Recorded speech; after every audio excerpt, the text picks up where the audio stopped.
Welcome back to Hardhat Hustle for all of your industry news and insights revolving around real estate, construction, remodeling, and repair work. We are so glad that you are joining us today, and hopefully you saw last week's episode where we talked to the president of the Home Builders Association of South Carolina while we were at the Home Builders Association convention in Myrtle Beach. That was with Rob Clemens with Carolina Bays Real Estate and Construction. But today we've got a very special guest, and it is Travis Lathren. Lathren, not Latham. A lot of people get that confused, but he is the building official for Greenwood County. Is that correct? That's correct. Thank you for having me. Yeah, so, and a lot of people get this confused. Like, y'all are actually employed by the city, correct? That is correct. But y'all are leased to the county? Is that the way that works? Well, it's basically like a contract almost. We're city employees, but we also handle everything in the county as well, city and county. Okay, fantastic. Mm-hmm. Yeah, so a lot of people don't realize that. That's right. That's the way that works. So, that's exactly right. So you answer to Julie. That's for the most part. That's correct. And so for you that don't know, Julie's the city manager. That's correct. Miss And Wilkie. a fantastic boss, by the way. You're right. Miss Wilkie, yeah, she's great. Yes, she is. And I worked a lot with her when she was the assistant city manager. She was great to work with. Wonderful person. Yeah.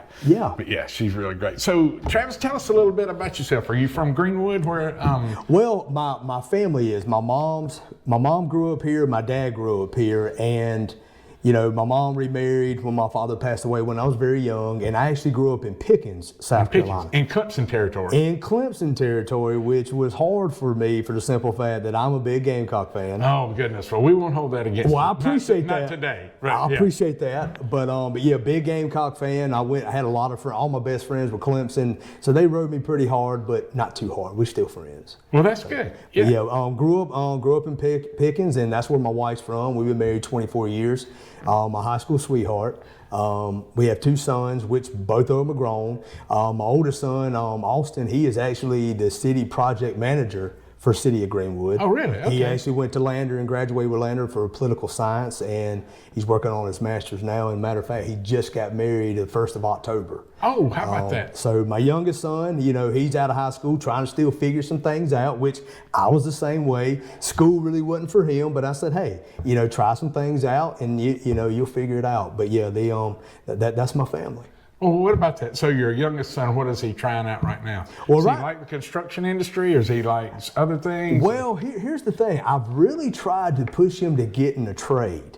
And right now he's just working part-time jobs, you know, at a grocery store and in a movie theater, just trying to figure some things out. But he came to me about a week ago and said, hey, you know, I'm thinking about getting in a trade. I said, son, I think that'd be a great thing, because I do believe the trades is a dying thing. People, you know, when I was coming up, it was all computer, but now everybody can do computers. I mean, I still have a hard time with computers, but you know, I think getting into the trade, into the construction, it's a great field to get into. Oh, it is, because computers will never fix a leak. No, it will not. Leak. They'll never fix a heating and cooling system. Nope. They won't put a roof on a house. I agree 100%. Yeah. And so I've been trying to kind of lead him into doing that, doing an apprenticeship with somebody, find somebody to work with, and he's opening up to that, which I think has a lot to do with maturity and growing up, and he's starting to see what the real world is. But you know, he's still at the house, which I'm fine with, because he does everything we ask him to do, and he's.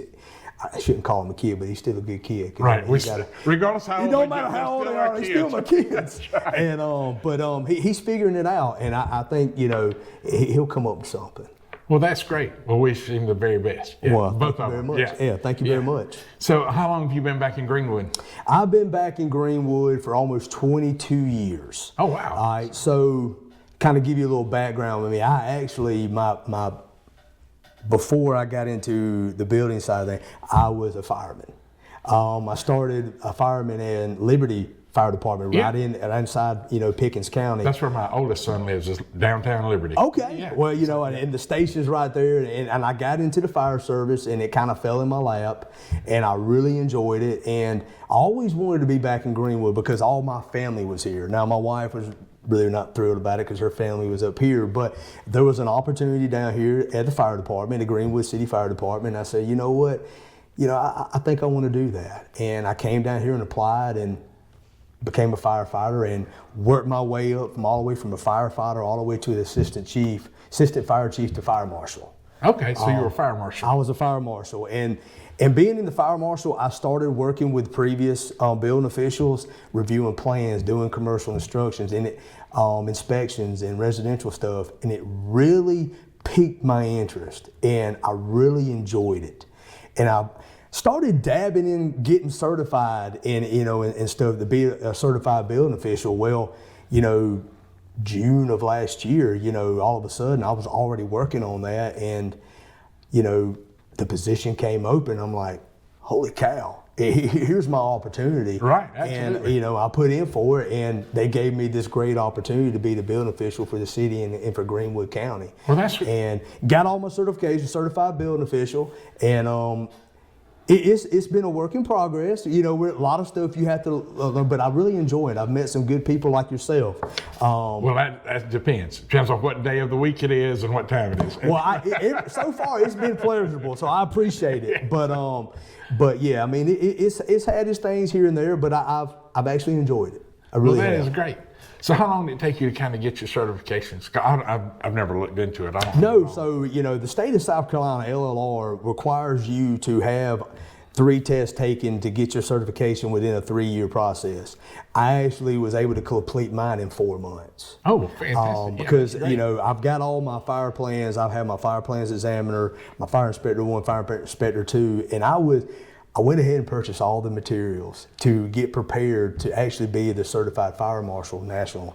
And the same books were certified building official. And I said, really? Let's just do both of them. And I was going to start the certified, but I ended up starting doing the certified building official, and I was able to complete everything I needed to complete within 4 months. Well, that is fantastic. And the state allowed me to do it in 3 years, and the city was going to allow me to take a year. But I said, you know what? I've already been studying. Let's knock this out. Right. So I was able to get all my certifications within 4 months. Well, that is fantastic. I knew there was some overlap between a fire marshal and a building official as far as plan reviews and a lot of those things, but I didn't realize that they used the same books and a lot of the same. They do. Curriculum, And a lot of my part mainly was in commercial.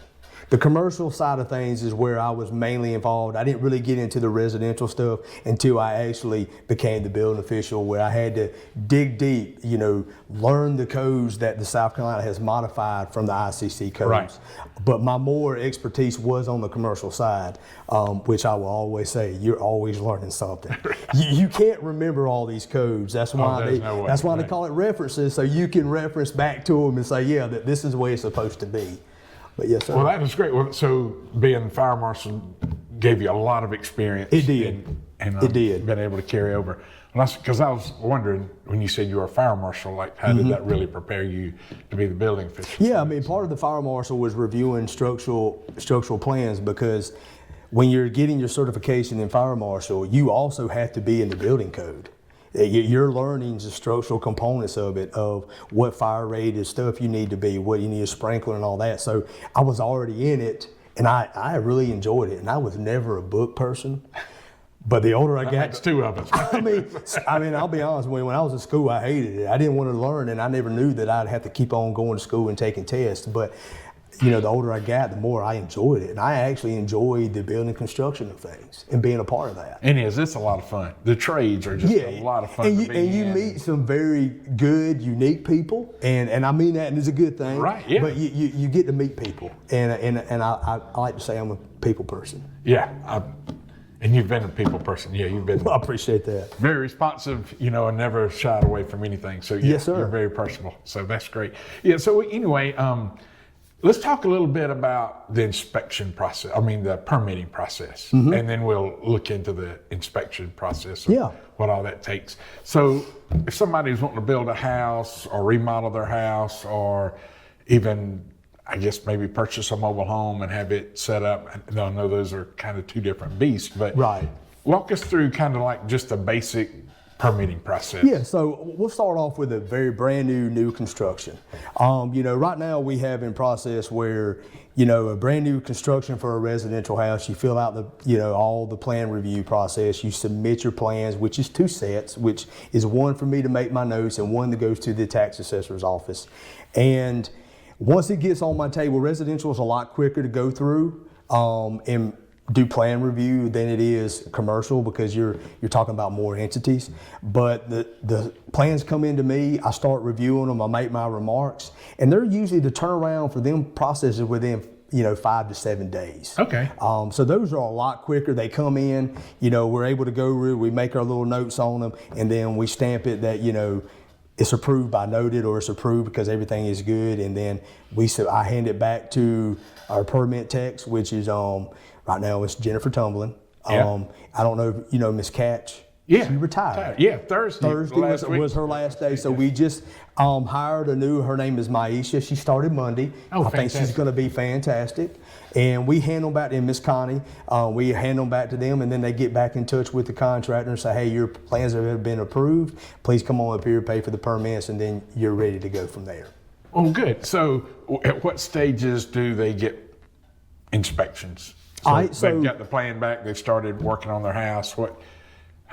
Usually it's twofold. One thing we always want to look at is erosion control. We usually do the erosion control inspection part of the footing inspection. Okay. We kind of do them kind of mirrored together. And we really wait on them to call us and say, hey, we're ready for an inspection. Will you please put us on the calendar? And then they schedule pretty much Tyler. You've met Tyler and Robbie. Yeah, mm-hmm. Yeah, they schedule them right now, and they'll come out there, they'll do the erosion control and footing, and then they'll pass it or fail it. If they do fail it, they'll reach out to the contractor and say, hey, you maybe need to look at this.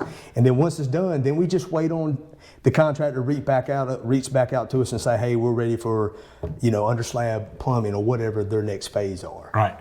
So new construction is pretty cut and dry. Mm-hmm. And you've got a list of when you're supposed to get these permits, inspections, what stage. That's right. Remodeling's probably a little bit different because you don't necessarily have footings. That's correct. Not doing any erosion control. That's right.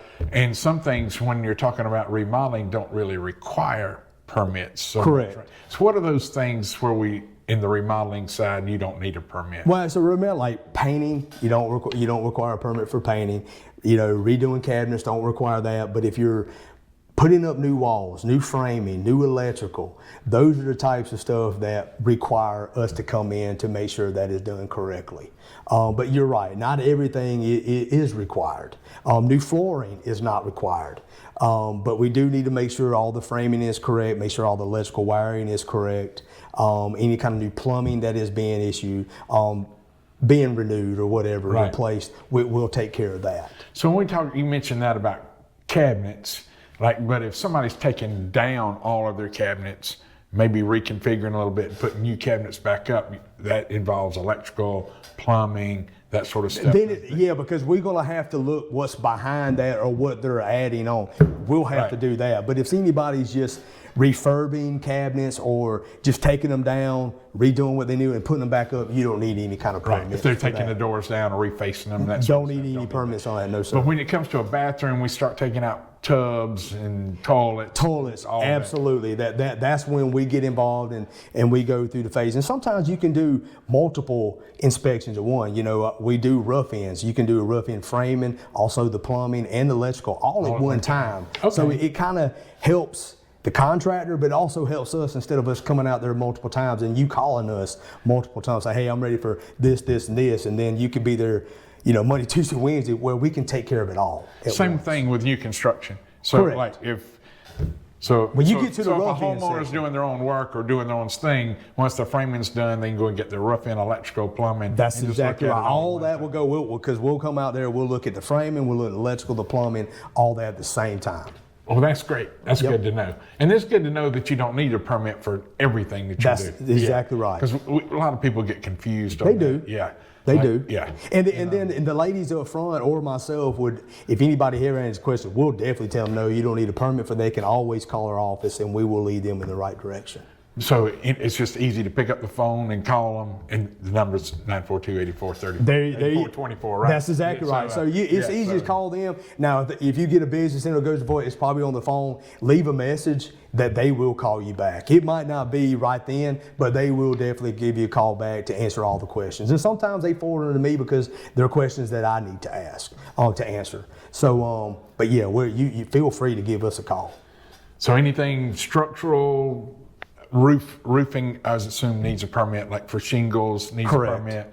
Correct. And all of those. So if a homeowner is not doing the work themselves, it requires a licensed contractor. And I want to also say this, if you don't mind, the homeowner, when they're doing the work themselves, there is a state law that they have to sign a owner disclosure statement and have it recorded to the deed that they can't sell or rent the property out for 2 years. Okay, so it follows kind of the same guideline as when they build their own house. Correct. Like they're not supposed to even sell if they that. come in and say, hey, I need to rewire my electrical panel, and the owner wants to do that, state law allows them to do that, but Right. they have to sign a disclosure stating that they're doing the work, and that has to be filed on the deed. What? So is that fairly new, or I just don't remember? Well, I just know that it's been in part at least the past 2 years. Okay. I think before me, I was told it was, like 3 to 5 years you couldn't, rent or sell it, but it's a statute where it's a 2-year minimum. 2 year. And Okay. a lot is to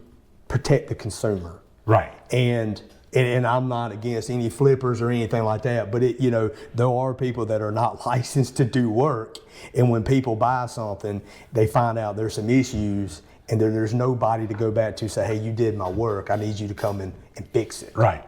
So Yeah. that's the disclaimer I wanted to put out there for the home. Well, I'm glad you clarified that, because Yes. I just wasn't aware that attached to the deed. Yes, sir. So that's good. That's good to know. Yes, sir. So people can go back and probably look at that deed or pull it up and see. They can go on there and pull it up, and everything should be recorded to that deed. Okay. Correct. I have seen, like when we look up things on GIS, I haven't clicked on it, but it says permit report, or like you can get property report, permit. So I guess you can pull that up there and see who. He should be able to. Yeah, Yeah, see who's absolutely. done the work And it's with freedom of information. Even if you went to the courthouse, you can pull that and ask for any of that. But also on the side of that, even if a owner disclosure pulls a permit and they wanted to sub anything out, the subs have to be licensed contractors as well. They do. They do have to be licensed. You just can't get old Johnny over here to say, hey, I'll do the work for you, and they do the work. They still have to be licensed contractors if you sub anything out. I got you.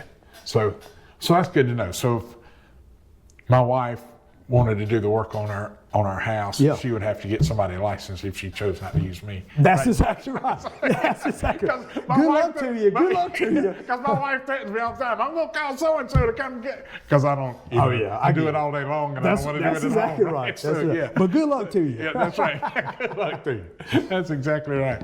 Yes, Well, sir. good. That's great to know. So the remodeling permits, like with new construction, takes 5 to 7 days. Remodeling, It's the same permits. thing. It's pretty much, if it's pretty much cut and dry, they come in there and they put it on my exam table, and I try to, throughout the day, look at them, and sometimes it might be 2 days before I can get to them, but the turnaround is still, 5 to 7 days, just to get them in and get them out as fast as we can. Okay. So we talk about drawings, I know that new homes, you're probably looking for a drawing of some kind with the layout of the house. That's correct. How it's going to be built. When we talk about remodeling, though, when we talk about taking down kitchen cabinets or redoing a bathroom, are you necessarily looking for drawings, or is it just like, hey, we're just replacing the tub, that sort of?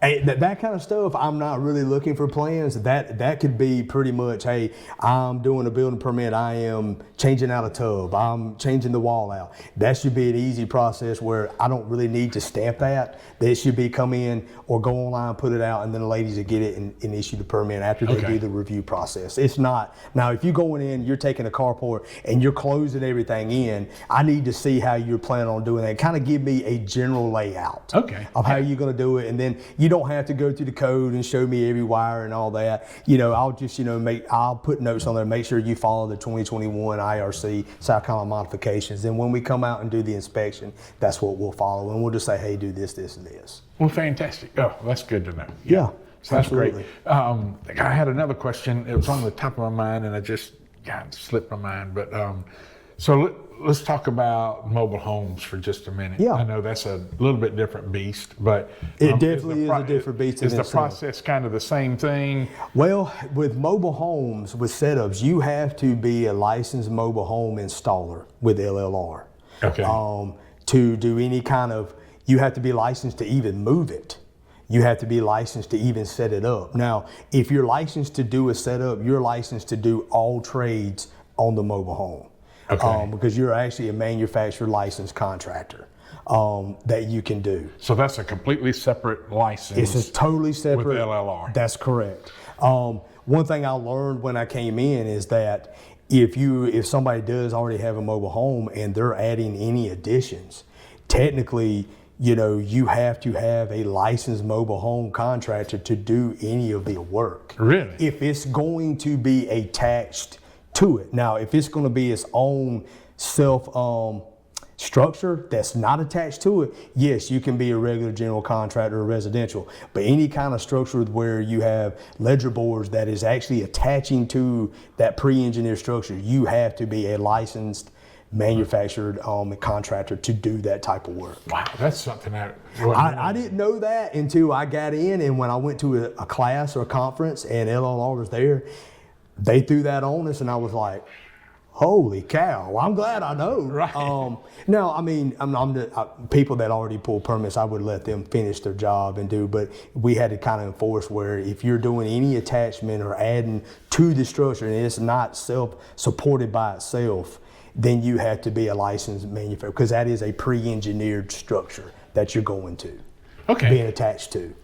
So, but modular homes, do they fall under the mobile home or the residential construction side of things? The manufactured model, it's under the same manufactured. It is. It is still. It's called modular building, so it would be under the manufactured housing. Okay. Even though it's code. built. That's correct. But it's pre-engineered somewhere else. Okay. And for them buildings, for them to be approved, they have to actually have a sticker by LLR approving their plans that you're good to go.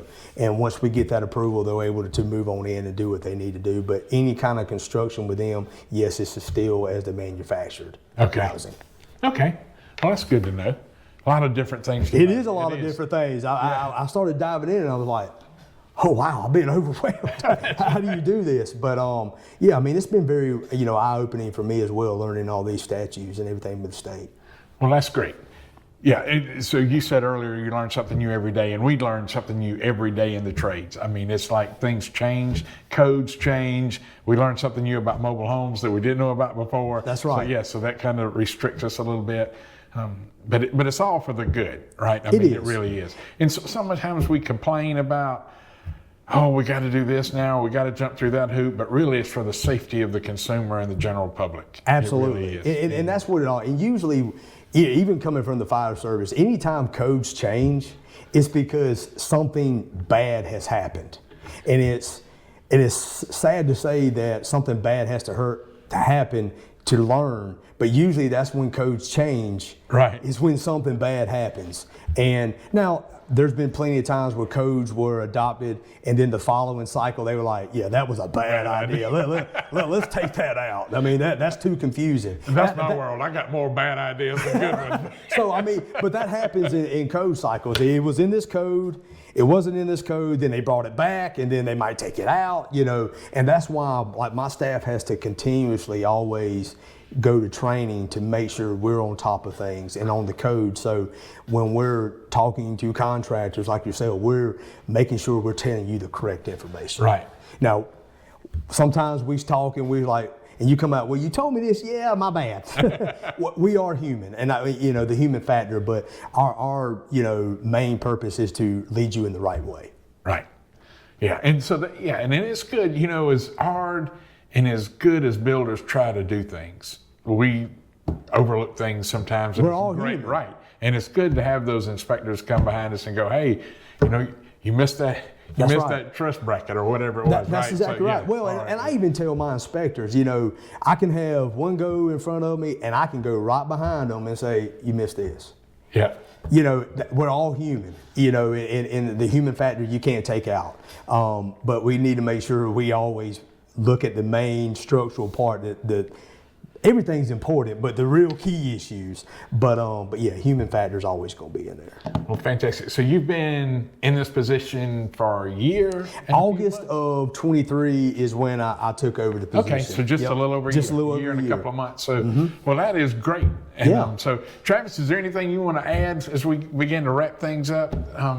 No, I mean, I will tell you this. I mean, people out there in Greenwood County, I think we have a great community. I think we have some great contractors out there. My office is always open. Please feel free to give me a call. Willing to talk to anybody. But I appreciate the opportunity for me to come and speak with you. Yeah, I'm glad you came in because it's very eye-opening, and it's good for all of us to know kind of what that permitting process looks like. Absolutely. And that sort of thing. I ask a lot of people the same question, and I'm going to ask you. I asked Rob Clemens last week this question. I'll ask you. What advice would you give anybody getting ready to hire a contractor? Is there any? Do your research. Make sure you have a licensed contractor. Make sure ask people, about, what they do. Just, do your research. Make sure, and the key is make sure they're licensed. That is key. There's rules out there for a reason, and these licensed contractors have done the work and the responsibility to do the right work. So give them the opportunity to do it right. Well, great. I hope I was able to answer that. Yeah, you did fine. That was great. Great advice. Yeah. Absolutely. And yes, not every builder builds the style house you're looking for. Right? That's right. So yeah, so you want to find somebody that's on your same level, and That's right. and is willing to work with you on how you want to do it. I think that'd be great. Yeah. Well, great. So anyway, I appreciate you coming in. Absolutely. And, Thank you. Travis Lathren with Greenwood County building official. So please, if you have any questions, any comments or concerns revolving around inspections or permitting, please give them a call. Their number is 864-942-8424. And Jennifer or Maya's the new lady? Maisha, I'm sorry. Yes. No, so you're good. Jennifer, Maisha, or Connie, or Travis, any of them would be happy to help you, answer some questions for you. If you just do I even need a permit? They'll be happy to just answer that over the phone. Oh, and y'all just moved location. Yes, we did. We did temporarily. We're on 1025 Deadfall Road East. Right out. We'll be, right close to the airport. We'll be there from 18 to 24 months. Okay, so you're about 2 more years. So about 2 years you'll be there. Yep, Well, that's great. right. So anyway, so if you're looking for them, don't go uptown to the courthouse. No. Run out to the airport, and it was a church right there. It was. It used to be Greenwood Baptist Church, but now it's our airport annex. Airport annex. That's good to know. All right. So anyway, guys. So anything revolving around real estate, construction, repairs, and remodeling. Don't forget Hardhat Hustle. And until next time, keep building.